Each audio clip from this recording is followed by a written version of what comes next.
and welcome to this episode of Ask Aviel. My name is Aviel. You can ask me questions so that we can share, learn, and grow together.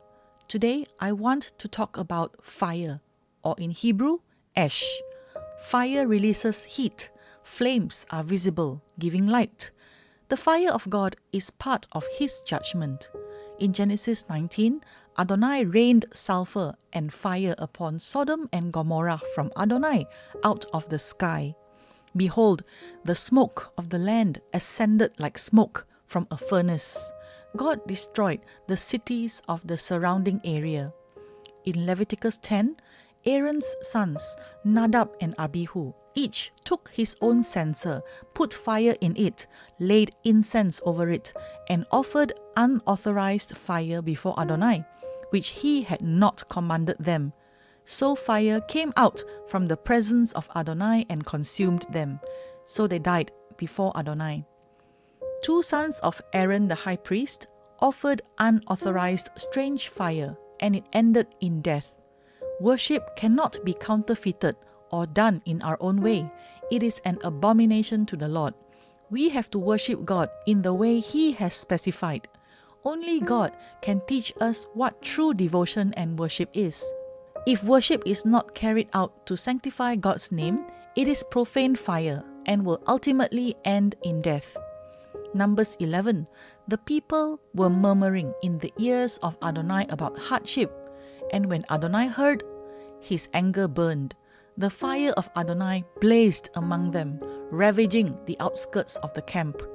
The people cried out to Moses, so Moses prayed to Adonai, and the fire died out. The name of that place was thus called Taberah, because fire from Adonai had burned among them. Number 16. Now Korah, son of Izhar, son of Kohath, son of Levi, and sons of Reuben, Dathan and Abiram, sons of Eliab, and On, son of Pelech, rose up against Moses and took 250 men from Bnei Israel, men of renown who had been appointed to the council. They assembled against Moses and Aaron. Fire also came out from Adonai and consumed the 250 men offering the incense. Psalm 89:46 tells us that God's fury keeps burning like a fire. Lamentations 2:4, He has poured out His wrath like fire. In Exodus 9, the 7th plague was hail. Then Adonai said to Moses, Stretch out your hand toward heaven, and let there be hail in all the land of Egypt, on people, animals, and every plant of the field, throughout all the land. So Moses stretched out his staff toward heaven, and Adonai sent thunder and hail. Fire came down on the earth, as Adonai rained hail on the land of Egypt. The hail fell very severely, with fire flashing up amidst the hail. The hail struck down everything that was in the fields, both men and animals, all throughout the land of Egypt. It also struck every plant of the field and broke down every tree. Only in the land of Goshen, where Bnei Israel were, there was no hail. Exodus 12:8. God told the Hebrews to eat the meat of a lamb or a goat that night, roasted over a fire. They were commanded to eat it with matzot and bitter herbs. The Passover lamb was roasted over a fire, symbolizing the judgment of God on the innocent animal in the place of Bnei Israel. Redemption was provided by the lamb dying in the place of the firstborn males of Israel. Yeshua, the Lamb who takes away the sin of the world, suffered the fire of judgment on the cross. The redemption made for us by Mashiach was preceded by the fire of suffering. The wrath of God came down upon him like fire from heaven. The fire of God assures His chosen people of His very presence. Exodus 19:18. Now the entire Mount Sinai was in smoke, because Adonai had descended upon it in fire. The smoke ascended like the smoke of a furnace. The whole mountain quaked greatly. Exodus 24:17. The appearance of the glory of Adonai was like a consuming fire on the top of the mountain in the sight of Bnei Israel. Deuteronomy 5:24 tells us that the mountain of God, Har Sinai, was blazing with fire when Moses came near to God. God demonstrated His glory and His greatness, and Israel heard His voice from the midst of the fire. Israel was afraid that this great fire would consume them. They heard the voice of the living God speaking from the midst of the fire and lived. God's presence at Mount Sinai was awesome and terrifying. All Israel heard the voice of the living God speaking from the midst of the fire, and the nation of Israel was born. In Judges 13, after delivering a special message to Manoah and his wife that they would soon have a special child, Samson, fire went up from the altar toward heaven, and the angel of Adonai ascended in the flame of the altar. Manoah and his wife fell on their faces to the ground and were convinced that this was no ordinary message for them. Their messenger was from heaven. God's fire illuminated the way. Exodus 13:21. Adonai went before them in a pillar of cloud by day to lead the way, and in a pillar of fire by night to give them light, so they could travel both day and night. Nehemiah 9:12. God led them with a pillar of fire by night to illuminate for them the way they were to go. Psalm 78:14. By day He led them with a cloud, and all night with a light of fire. Psalm 105:39. Adonai gave Israel fire to give light at night. In the wanderings of the wilderness, God appeared to the children of Israel in the pillar of fire. The pillar of fire at night would have provided light and warmth for all the people of Israel. God's fire was to be kept burning continually, full of passion and zeal. In Leviticus 23, there are priestly instructions detailing how Israel was to bring offerings by fire to Adonai. The fire on the bronze altar was always burning, and the incense was continually rising from the golden altar to Adonai. God's presence was always over the tabernacle by night, telling the whole world and declaring to all of Israel's enemies that God's visible protection was upon His people. Wherever Israel camped, they were very visible in the night because of the blazing pillar of fire. Everyone could see them, yet their enemies did not dare to come near them because the fire of God's presence was blazing. Daniel 3. The Chaldeans of Babylon spoke up against the Jews to King Nebuchadnezzar. They suggested to the king to make a decree that everyone who hears the sound of instruments and all kinds of music must fall down and worship the golden image, and that whoever does not fall down and worship will be thrown into the midst of a furnace of blazing fire. Shadrach, Meshach, and Abednego were summoned because they disobeyed the decree. King Nebuchadnezzar threatened them that if they did not worship, they would immediately be thrown into the midst of a furnace of blazing fire. Nebuchadnezzar mocked them by saying, "What God will be able to deliver you out of my hands?"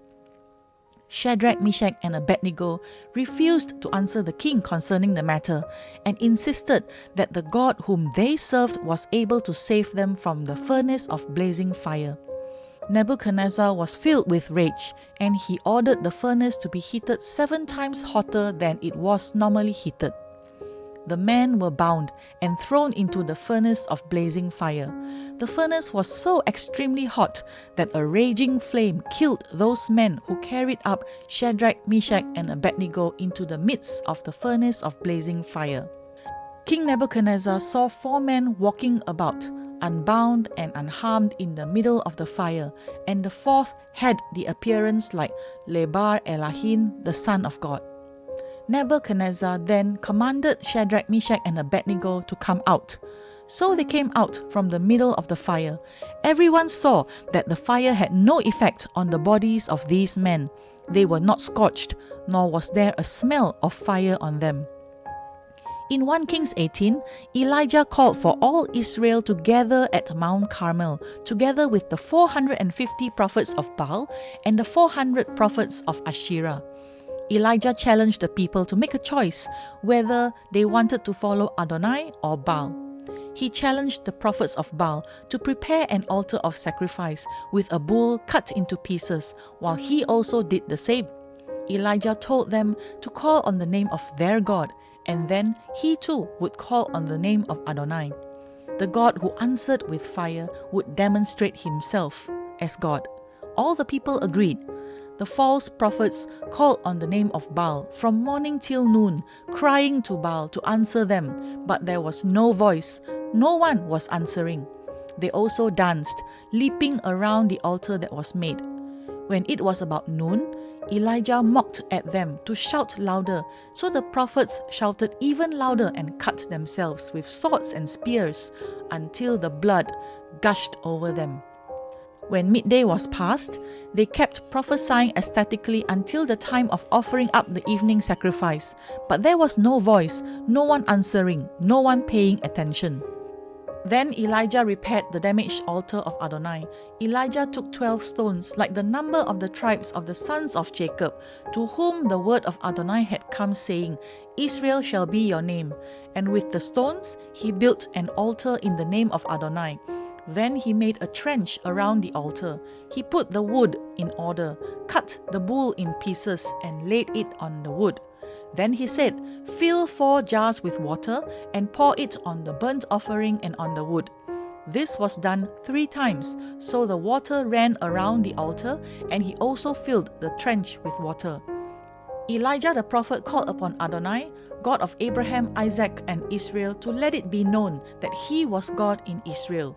Then the fire of Adonai fell and consumed the burnt offering and the wood, the stones and the dust, and licked up the water that was in the trench. When all the people saw it, they fell on their faces and said, Adonai, he is God. Adonai, he is God. 2 Kings 1. King Ahab sent a captain with his 50 men to capture Elijah the prophet. Elijah called fire to come down from heaven and consume them all. The fire did come down from heaven and consumed the captain and his 50 men with him. So King Ahab again sent to him another captain with his 50 men to capture Elijah the prophet. In response, Elijah called for the fire of God to come down from heaven and consumed the second captain and his 50 men. Luke 9:54. When Yeshua's disciples James and John saw that a Samaritan village did not receive Yeshua along the way to Jerusalem, they said, Master, do you want us to command fire to come down from heaven and consume them? But Yeshua turned and rebuked them. Yeshua was not interested in judging the Samaritan village for their hostile behavior. God did not send the Son into the world to condemn the world, but in order that the world might be saved through him. Luke 22:56. When Yeshua was arrested, a fire was lit in the center of the courtyard, and some guards sat down together. Peter was also sitting among them. Then a servant girl saw him sitting at the fire. She looked straight at him and said, This one was with him too. Mark 14:54. Peter had followed Yeshua from a distance, right into the courtyard of the Kohen Gadol. He was sitting with the guards, warming himself by the fire. Peter warmed himself at the world's fire, looking after his own needs, and he soon denied his Lord. Later, Yeshua invited Peter to warm himself at the Lord's fire by the beach and pick up the task of discipleship. After the resurrection of Yeshua, in John 21, when the disciples got out of the boat onto the land, they saw a charcoal fire with fish placed on it and bread. Yeshua said to them, Come, have breakfast. Exodus 3. Then the angel of Adonai appeared to Moses in a flame of fire from within a bush. So Moses looked and saw the bush burning with fire, yet it was not consumed. Moses thought, I will go now and see this great sight. Why is the bush not burnt? In these 2 examples, the fire of God was part of a call to both Peter and Moses to perform great accomplishments in God's name. They were to rise up and be leaders, sent out to do a great and mighty work for God. John the Immerser, Yochanan Hamadville, told the people about the one coming who was mightier than himself.